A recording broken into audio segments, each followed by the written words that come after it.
Good morning, good morning, good morning. The sun is shining, the birds are chirping, and you are breathing. Today is Tuesday, August 27th, 2024, and I would like to welcome you all to This Is Just a Thought with Stephen Cornegay. All right, today's word of the day: amenable, which means willing to agree or to accept something. Amenable. Hope everyone enjoyed their weekend. Man, it was a lovely, lovely, lovely weekend here in North Carolina. The weather did not disappoint. The weather did not disappoint. But hey, before I go any further, hit that like and subscribe button along with that bell icon so you get notified when I drop these podcasts. Keep you in the loop. Wait for you guys to miss out. Like always, there's going to be a lot of interesting topics and discussions and my opinions. And you guys, your feedback by getting in that comment section, let me know what you guys think. I've gotten a few responses. Thank you to all of those that did leave a comment, learn some things that I didn't know. So that's the reason why I do this. Hey, as I'm giving out this information, I'm learning also because the last podcast I did was, of course, on Matthew Perry, the well-known actor who overdosed on ketamine. I said that ketamine was a livestock tranquilizer, which of course it is, but it has multiple uses because apparently it can be used to treat depression, which is what they're saying that he was battling. Still a little bit of a query to me, I gotta say. Um, a livestock tranquilizer used to treat depression. I mean, if it works, it works. And also, if I'm not mistaken, I believe Elon Musk or one of those guys, those multi-billion dollar heirs, however you want to word it or term it, he admitted he uses ketamine too for depression. So I stand corrected. And you learn something new every day in this world. You just have to be open to it. So where I've never heard of ketamine I never would have thought ketamine could have been used for that, depression. But I guess if you're depressed enough and it can calm you down and get you tranquil, I guess that's what you use. So yeah, he learned a lot. So yeah, get in that comment section also, man. Like I always say, get in that comment section. Let me know what you guys think. Give me some input. You might give me some fresh new ideas for some topics for these podcasts.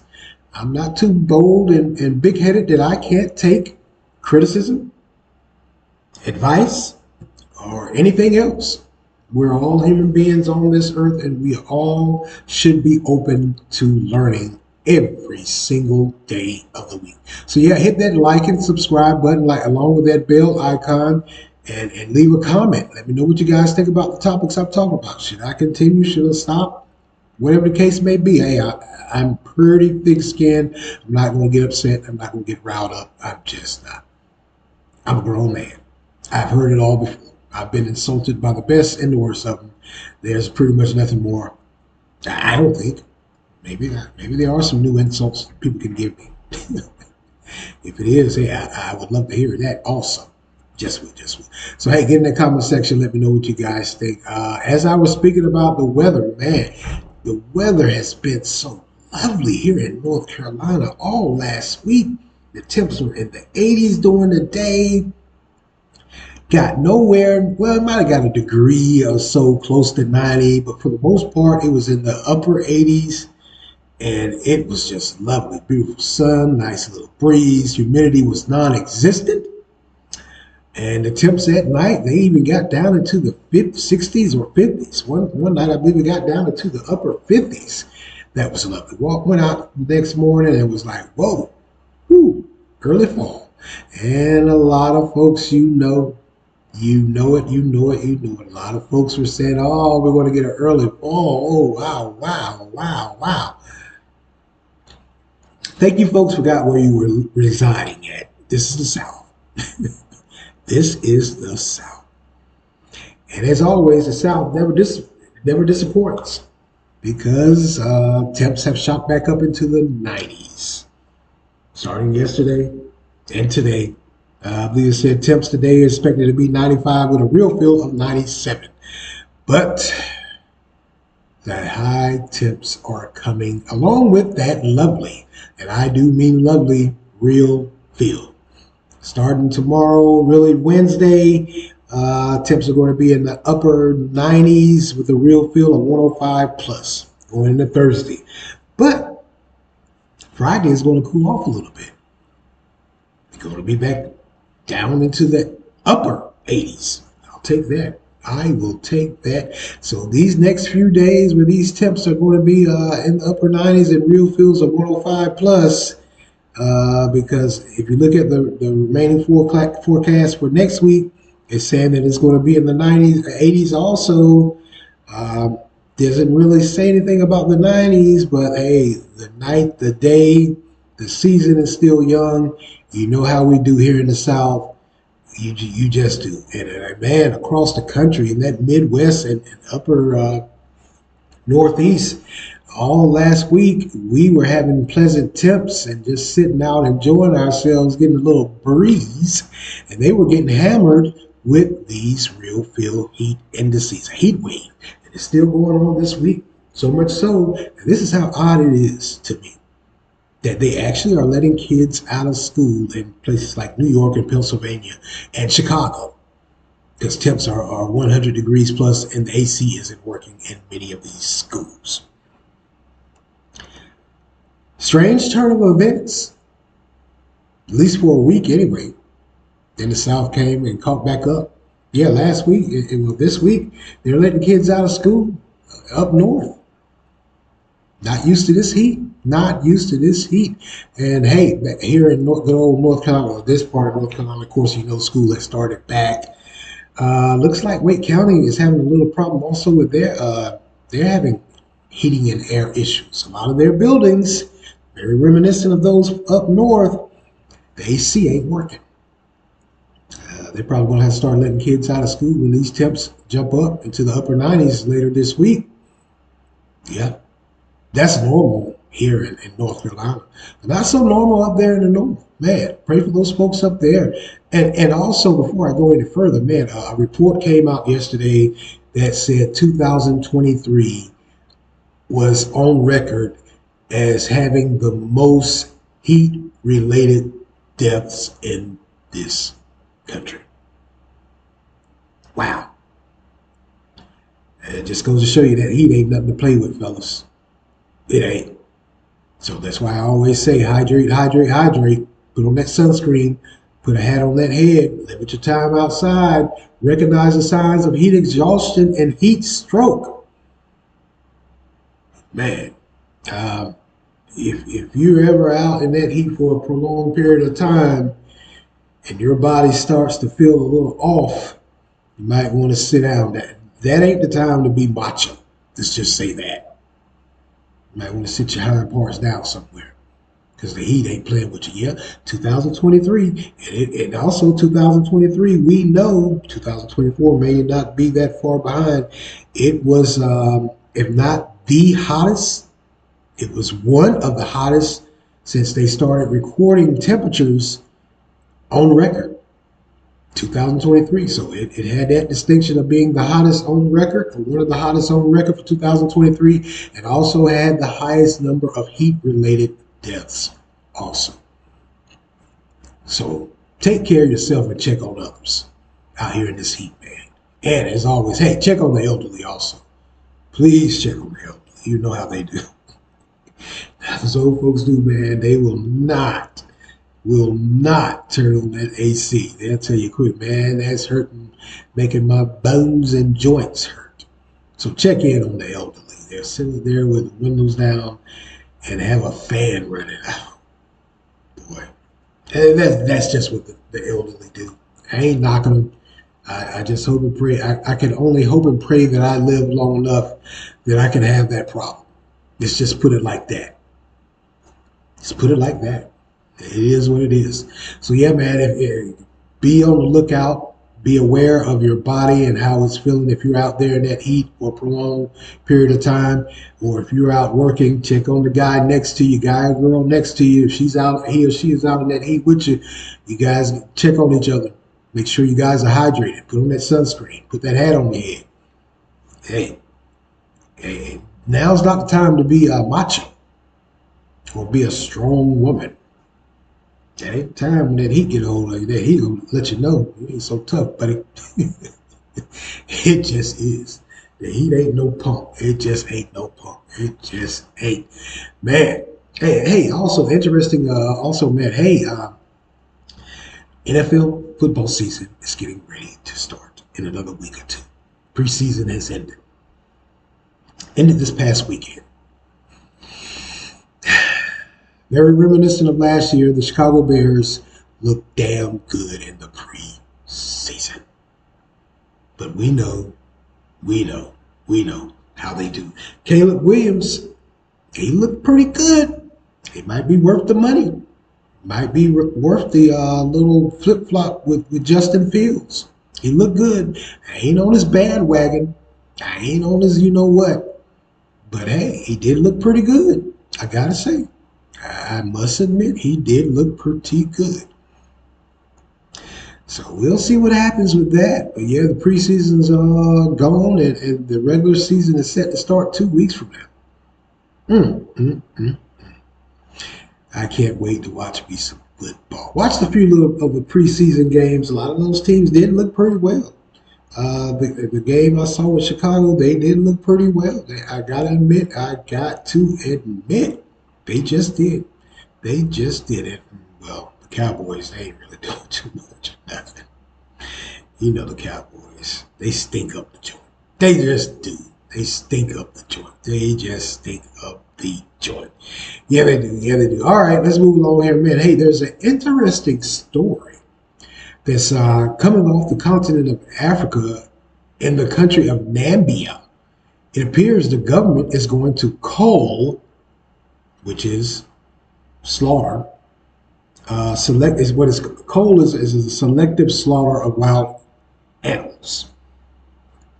And the reasoning for this is, many of you out there, I really haven't been paying attention, but the reason is because Namibia and that part of southern Africa is having a drought. They've been having a drought for a while now.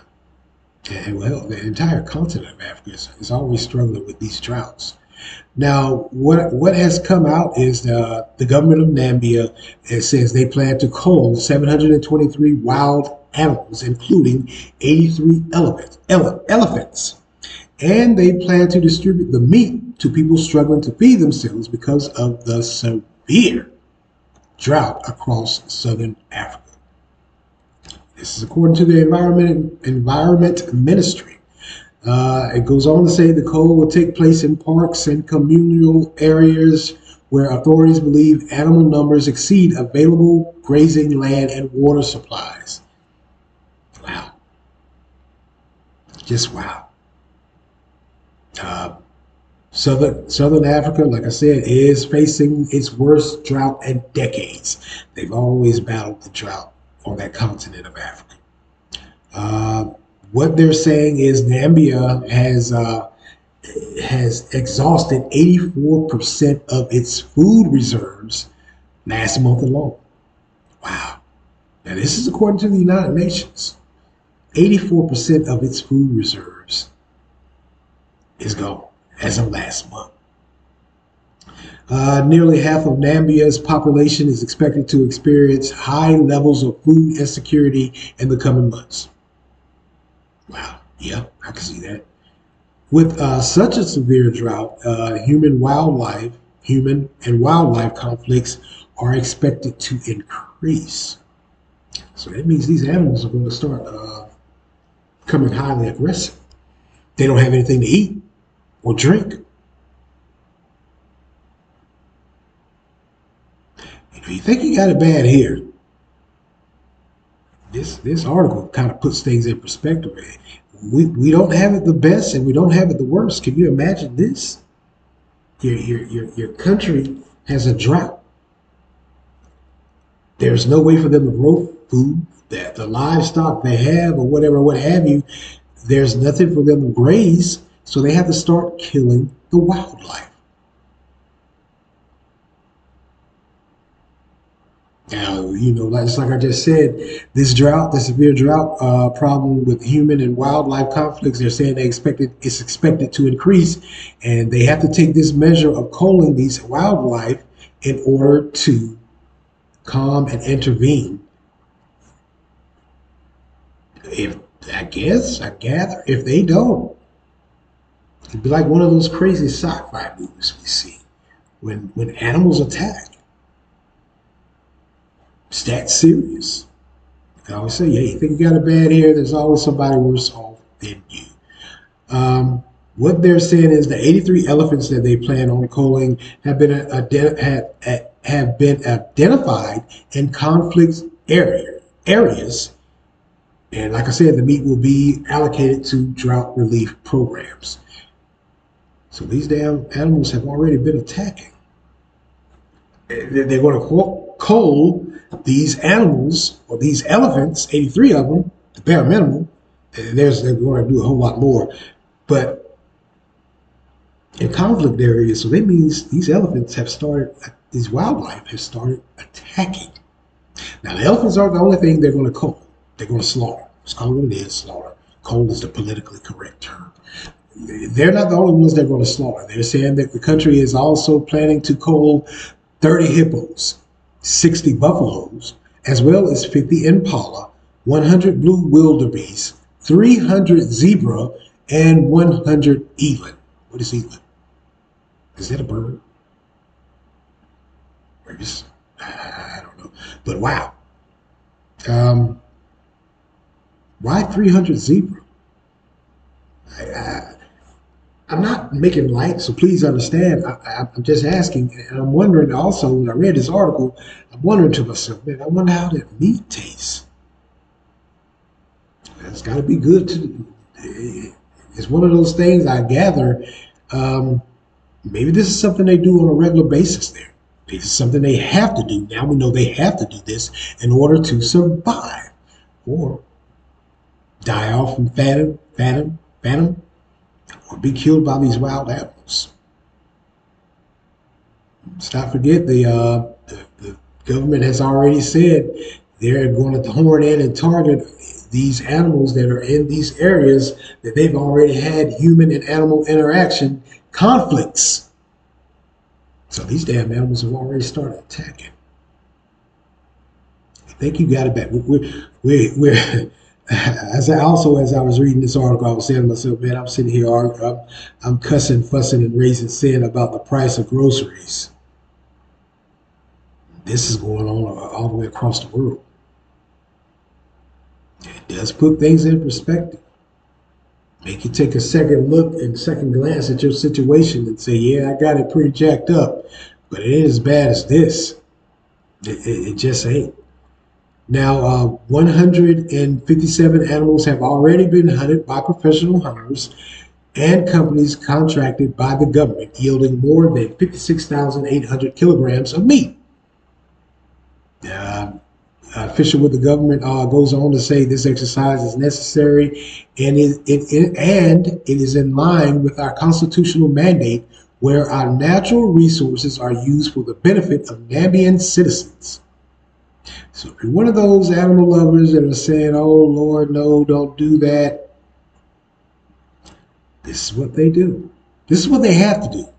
So now ain't the time to call PETA or some international animal rights organization and take your tail over there on the continent of Africa, around Namibia, Zambia, Zimbabwe, Botswana, Angola, because those countries are also being affected by this drought. Start trying to protest. You might want to stay where you're at. Go over there. Go there fooling the folks. Them folks are having a hard time. They're having an extremely hard time. I couldn't even imagine living like this. I'm not snubbing my nose up at them. This is a humbling experience. And I hope this kind of makes a lot of people think.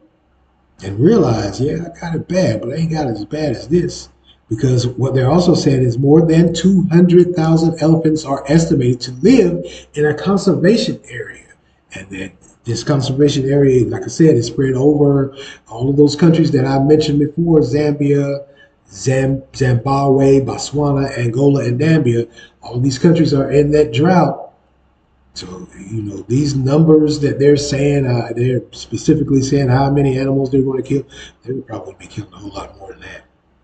More than those 80 hippos. More than those 200 or 300 zebras. There's nothing there. They can't grow anything. And ain't too many people willing to lend a helping hand. Hell, ain't too many countries now in this world of ours that can lend a helping hand like that. Hell, the penny's tight everywhere. Penny's tight here in the United States and overseas, but a natural necessity of water that helps with food growth and human life is all but non-existent of these particular countries on the continent of Africa. Yeah, wow, that is beyond me. That is just something to make you think.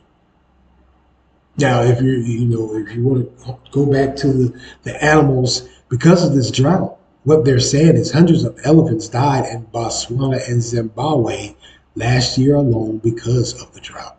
This is how serious it is. So you got the drought, you can't eat, you can't grow food. The animals are starving, so there's a lot of human animal conflicts that has arisen. I always say, I think you got it bad, there's always someone worse off than you and I. And this article right here certainly put things in perspective for me. Made me rethink. Maybe I need to stop griping so much about the price of groceries and just realize and just continue to move forward because it could be worse. Excuse me. It could be worse. It could be a whole lot worse. Could be going through this. Just could.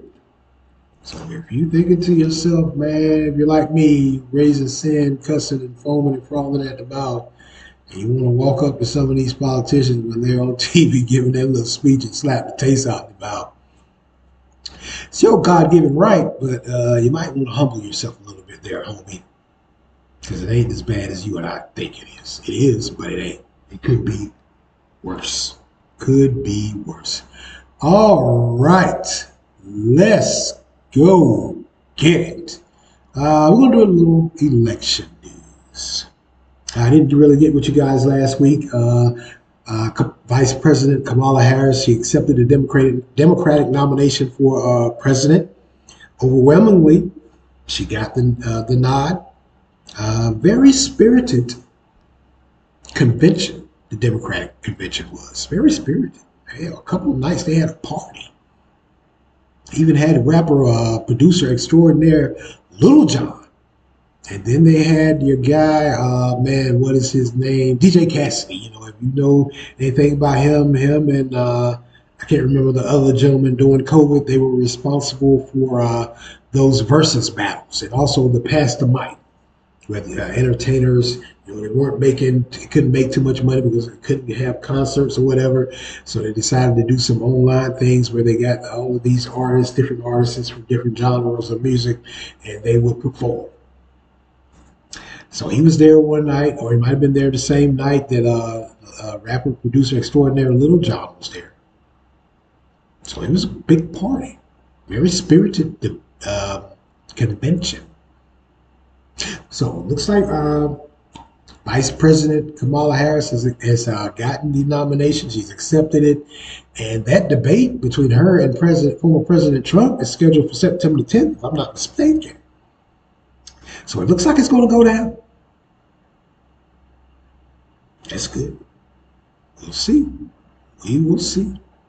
Because the poll numbers for these two. Kamala Harris has a slight lead, folks. And those leads are in some key battleground states. She might win.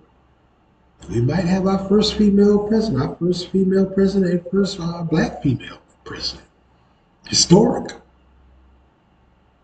And of course, you know, old former President Trump,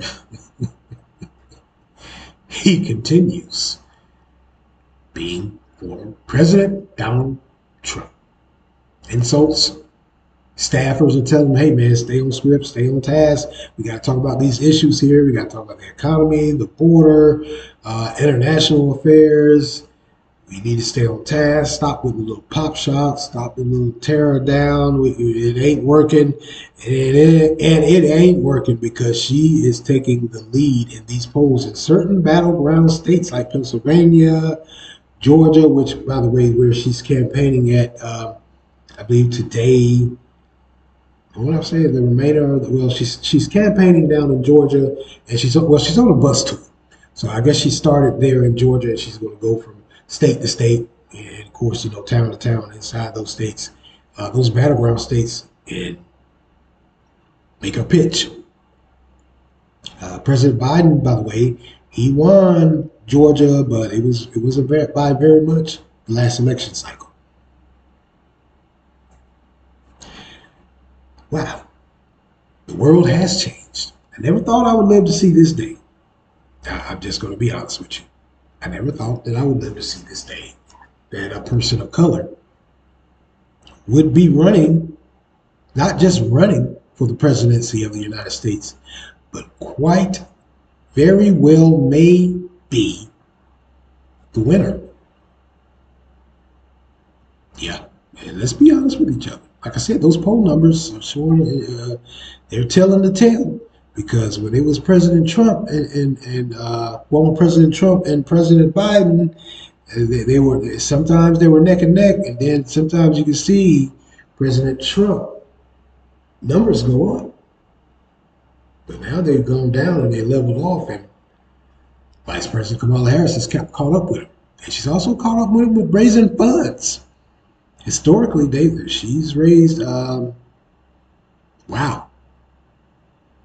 millions in this brief time. All of this is taking place in a month's time. She busted out, got the campaign donations going, got on the campaign trail, poll numbers started to trickle up, had the Democratic convention, got the nomination, poll numbers have trickled up even more. More money's flowing in from donors for her to run the good race, fight the good fight. That appears to be what she's doing. And former President Trump continues with his antics. That's what they are. They're antics. They just are. They just are. But here locally in North Carolina, there's a bit of a brouhaha. You don't say. It appears, looks like, the Republican Party and the leaders of the Republican Party seek to purge 225,000 North Carolina voters ahead of this year's elections, citing worries that what they're saying state officials have dismissed. Very interesting argument, I gotta say. Now, what has happened, or what is happening, is state and national Republican Party leaders are suing the State Board of Elections again, days after the board criticized the GOP leaders for filing another lawsuit based on what the board called categorically false allegations about the potential for voter fraud. Like I said, Monday's complaint or filing is the second lawsuit, making election integrity related claims that the GOP leaders say call into question whether large numbers of immigrants are illegally voting in North Carolina. But state officials says this just echoes the claims from former President Donald Trump, which he made in the 2016 and 2020 elections. I'll move on. State election officials says the GOP's claims are based on a skewed version of the facts, and that the lawsuit proposed solution is itself illegal. So they don't want what they're saying is illegal immigrants shouldn't have the right to vote. They need to be purged from the whole process, not just be purged from the voter registration log list. But state election officials are saying no. This is on the up and up. This is all just another little game that the Republicans play, echoing that of former President Donald Trump. The previous two times he's ran, he's made the same complaint. Now, last week, the North Carolina Republican Party and the Republican National Committee, who are also behind Monday's lawsuit, filed a separate lawsuit on the same thing of immigrants signing up to vote. The State Board of Election, which is governed by the Democratic majority, said at the time that the claims in that lawsuit undermine voter confidence on an entirely false premise. Now, this new lawsuit that was filed Monday, they're kind of like the same thing, but just different wording. It claims that apparently there's been some investigation, or has there, or are the Republicans just pulling this out of thin air? Monday's lawsuit claims that nearly 250,000 people were allowed to register to vote in North Carolina without proving their identity. It asked for a federal judge to potentially order the state to revoke all those people's voter registrations, making them ineligible to cast a ballot in the 2024 elections unless they re-register in the next few months. I guess that means they're going to have to go down there to that Board of Elections in your local city or county and show your ID and show that you're here and you can vote legally. All this comes as public polling has increasingly showed Democratic presidential candidate Kamala Harris growing a lead over Trump. President Trump did win North Carolina the last election cycle, but it was, I won't say it was barely, but it could have went either way if there were some more votes cast, possibly. Now, earlier this year, some polls showed Trump leading incumbent President Joe Biden by a substantial margin here in North Carolina. Yeah. But since the switch from Biden to Harris, polling has shown a tied race here in North Carolina. What do you know? Are the Republicans trying to pull this because they're in fear that President Trump could lose the state? This is a battleground state here in North Carolina also. It ain't just Georgia, Pennsylvania, Michigan, Arizona. North Carolina's a battleground state. Now, North Carolina, at one point in time, I've been here in North Carolina since I was a child. And it's always been a Republican state. The whole state has always been red. Might find a few little small blue dots if you're lucky, but it won't much. Trust me, I won't admit it. It was a red. It was a red state. Just was.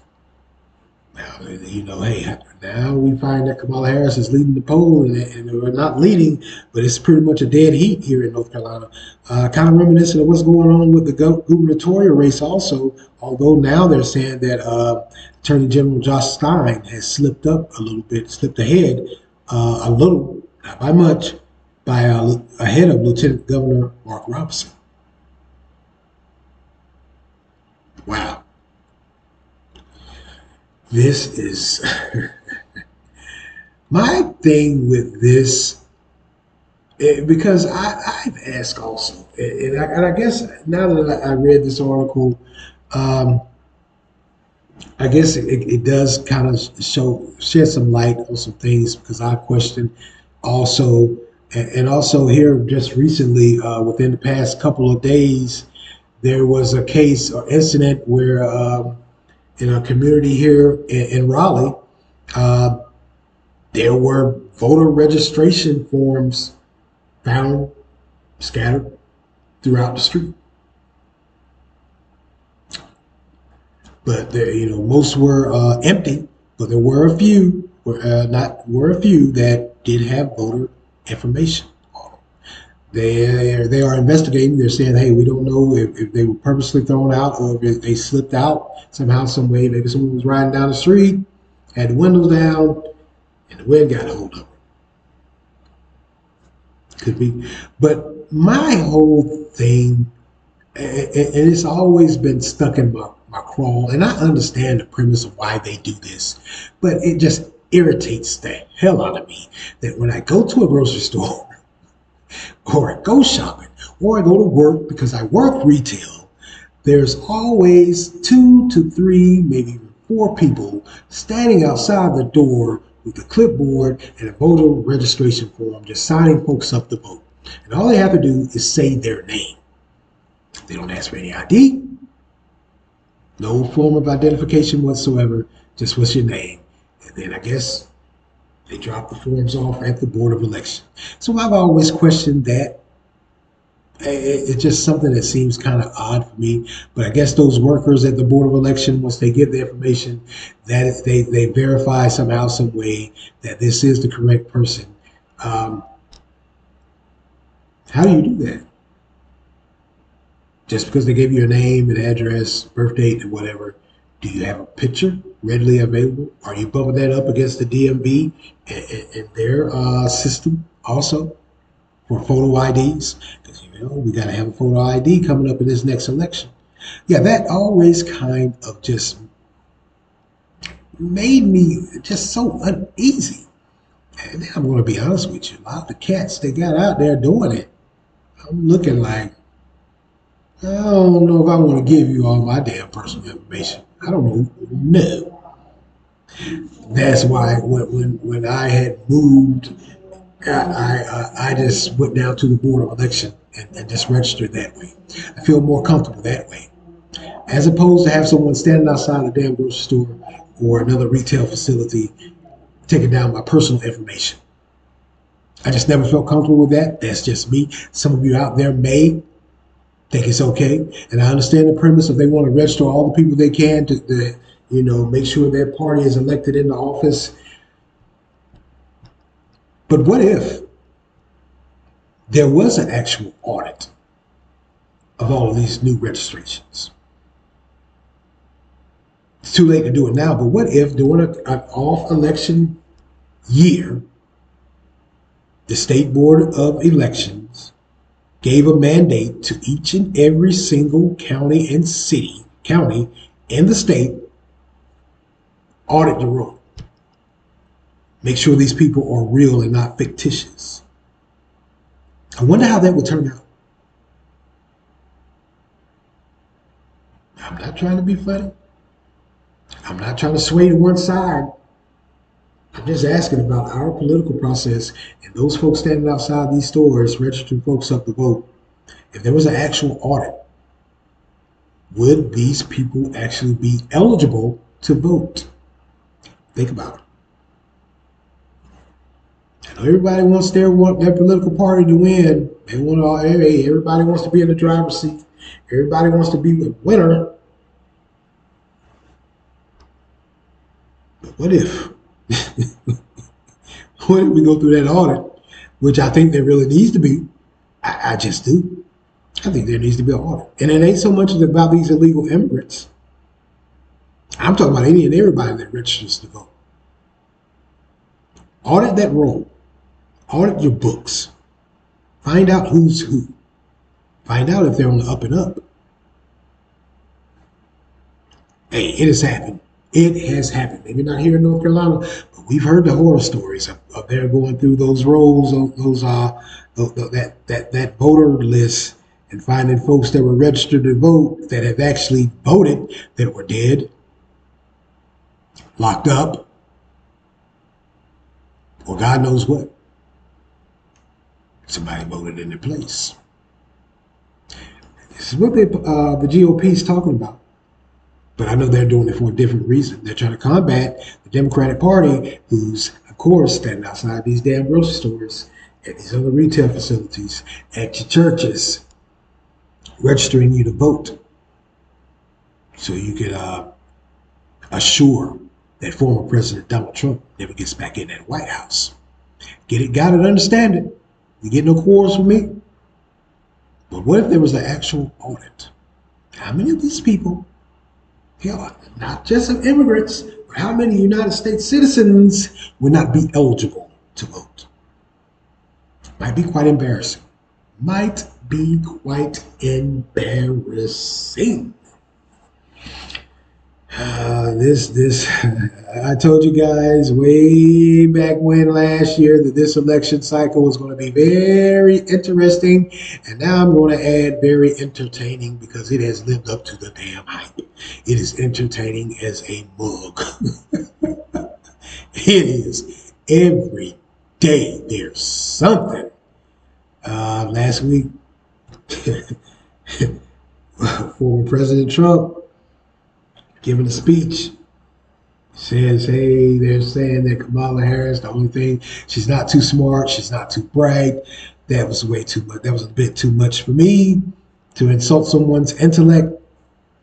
Hey, I may not be a big fan of hers, but I don't think the name calling has to stop. But he goes on to say that they're saying the only bright thing she has is that she's a pretty woman. And he says, I'm better looking than her. Boy, yeah, his staff, man. Well, his staff should be used to it. This is what he did the previous 2 times. They were standing there screaming and hollering and yelling at him, trying to nudge and pull at his coattail, telling him, hey, stay on topic, stay on task. We got an agenda. We need to get out here. And he would go fly off into his tirades of insults. Continuation. He is who he is as president, as former President Trump. So this election cycle has been very interesting and extremely entertaining to me. Can't make this stuff up. Gives me great material. It just does. It just does. All right, I'm going to get out of here. I'm going to go and skedaddle. Hey, as always, I want to thank you all for lending me your ears this morning. Continue to like, support, share, offer feedback. Get in that comment section. Let me know what you guys think about these topics I talked about today, whether it be the election, whether it be this, quite possibly what the GOP is saying, election fraud. Is it or is it not? Is it feasible or is it not feasible? And also let me know what you guys think about how odd it is for this country of Namibia to cull or slaughter all of these wild animals that we see on National Geographic. And we're so mesmerized by their majestic beauty. And if you think you got it bad with the price of goods and food and whatever, what have you here in the United States, we could be living like that.